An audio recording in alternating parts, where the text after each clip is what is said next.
want to talk to you today about white racial socialization. And the way I want to do that, I will make some generalizations, but I want to talk about it also through my own particular experience. And I think if I could have one word that would really capture um, what I learned, mostly non-verbally, growing up, both from in my family, from my parents, from my teachers, from my neighborhoods, from the spaces I moved in as a child. What I learned basically um, was that it was important to be colorblind. To notice race was meant that I might be in some way racist. It was almost like noticing that somebody was black, or even saying, the black kid in my class, um, meant that I was racist, that there was some kind of almost like a shame, an inferiority attached to being black, though my parents never said that. Nobody in my life ever said that with words, but it was definitely the feeling I got and the message that I drank in. So I want to tell you a little bit about my childhood. The neighborhood that I grew up in was a part of St. Louis, Missouri. It was called University City. So I believe it was close to the university, which is actually where my father taught. But our particular street was integrated. As far as I remember it, there were several other white families, but I remember it as mainly black folks on our street. Again, that's how I remember it. It might not be accurate. We left there when I was 9 years old. And so the school that I went to was a neighborhood elementary school. And I remember being usually the only white person in my class, though at some points I do remember my only friends were the two other white girls. I don't remember if they were in my class, but and what I also remember is that even though I went to a semi-integrated school and lived on a pretty integrated street, which was was pretty unusual. This was in the very late '60s, early '70s. Um, even though that is the case, I still learned that somehow I imbibed the idea that being white meant that I was in some ways superior and better than.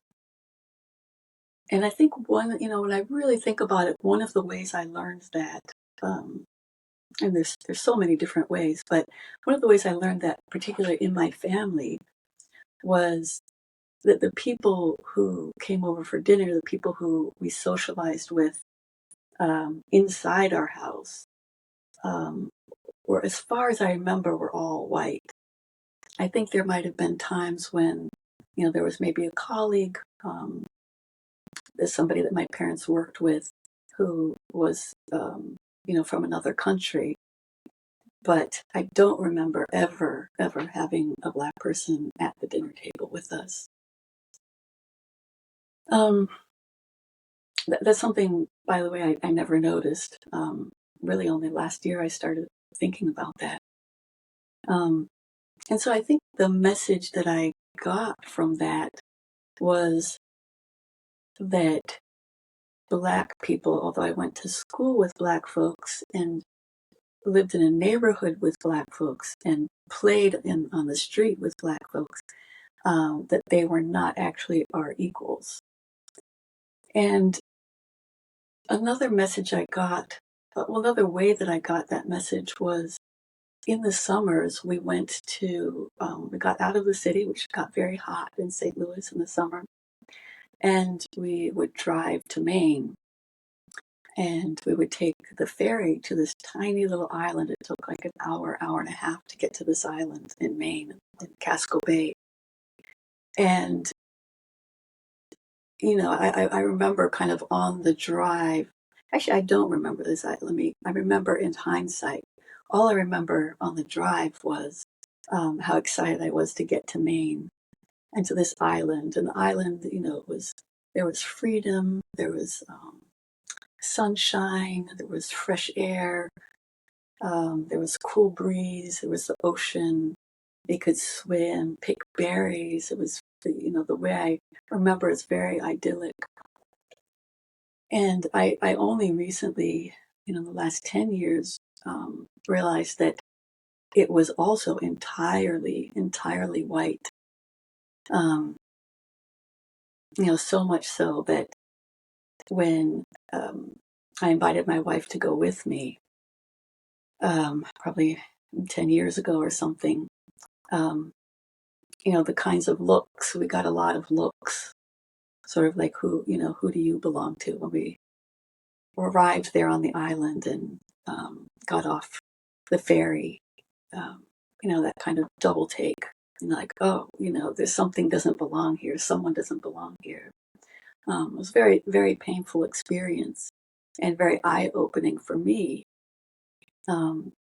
because I really hadn't considered, kind of the cost of this idyllic, all white environment. I'd never thought about it. I didn't even notice actually that it was all white until that moment. And so I think that's another way that I got the message. The summer freedom, ease, comfort, enjoyment of the outdoors, this kind of freshness was all associated somehow in my mind with, with, I don't know how to say exactly, but I guess with not being around people of color, it's this kind of escape. I'm still kind of working out what that might have, what I might have learned from that. But I think it definitely did add to this, to this feeling of not being equal, that Black folks were not equal to us in some ways. In all ways, really, is what I learned. Another way I learned that I wasn't supposed to notice race was, if I did mention, very, very young age, if I did say something about, if this is a Black person, or, the black kid in my class, I just noticed that nobody ever said it. I noticed it as a child. Of course, it's noticeable. I noticed, but nobody ever talked about it. None of the adults talked about it. I saw that all my teachers were white. Yeah, I think all of my teachers all through elementary school, even though it was, I would say, 98% Black school, all of my teachers were white. And so at school also, I was getting the message that white meant better educated, meant, again, superior, without anybody ever saying those words. I also was, sort of identified always with the teacher. I was often a teacher's pet. I was usually at the top of the class, and I was very, well behaved. I thought that was really important. I was, very much a people pleaser too. So I wanted the gold stars. I remember getting gold stars, and, for behavior and attendance and all of that stuff. And so that was another way I got the message that somehow that, my being sort of tied to the teacher in the way that we were both white, and always being kind of at the top of the class, I got the message again that that being white meant being better than, and it meant, more than being. I mean, along with being better than, it also meant understanding things and speaking in a way that was correct. Um, and I think I especially learned that because I grew up in a household of academics, and grammar was really important. There always remember my grammar being corrected. Um, but I think even without that, something I've learned later in life, that I've carried with me, is that the way that I speak is standard, like that's standard English, and that's grammatical, and that's correct, and that's educated, and that's better. Um, and and so that was, very tied also to being white. See, another piece of this, so there's the education. I think it started in the home, the racial socialization. Um, I think a message I also got around, um, I could see that there was, I don't think I would have known to call it inequality, but I could see that there was a separation. There was some kind of difference that, the black kids at school, um, didn't seem to have as much as we had, and materially. Um, they didn't seem to often have both parents around. Um, and, often, and again, like I said, um, I often had the sense that the black kids in class, were not as smart as I was. So that was definitely the message I received. And again, that was very connected to the way they spoke. It was different from the way I and my family spoke. Um, and to me, that meant different, meant not as good, meant inferior. And again, I'm not saying that as a child I was taught that. I wasn't told that in any way. But it was sort of the nonverbal messages that I continued to get throughout my childhood and my education. Um, and so I think that somehow the sense I made of that as a child, because my parents were, politically progressive, um, I got the message somehow that all of those, differences that I noticed, were because Black folks didn't have the kind of opportunities that our family had.